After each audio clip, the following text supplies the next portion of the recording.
હવે બેટના ફટોફટ ચમ ઊભી છો? તું ગાડીની હાલત તો જોય, કેવી હાલત કરી નાખી છે તને. ગાડી બનાવવાના પૈસા નહીં મારે જોડે, તું પૈસા આપ તો ગાડી બનાવી દઉં. તું ગાડી ના બનાવી શકે તો ગાડીની સાફ સફાઈ તો રાખી શકે ને. તું પોતે એટલો ભણી ઠણીને રહે છે તો ગાડીને કેમ સાફ નહીં રાખતો તું? તો હવે તારે શું કરવાનું છે? ગાડીમાં બેસવાનું છે? હવે બેસવું તો પડશે જ ના, પણ તું સીધી જવા દે ગાડી ધોવા માટે. હા પણ પૈસા તું આપી દેજે હો ગાડી ધોવાના. હા તું જવા તો દે બેવડા.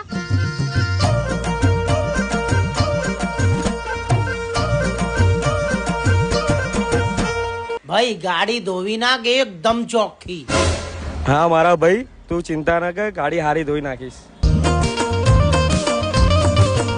માર ન તો પીવો ન મન પાયો રે.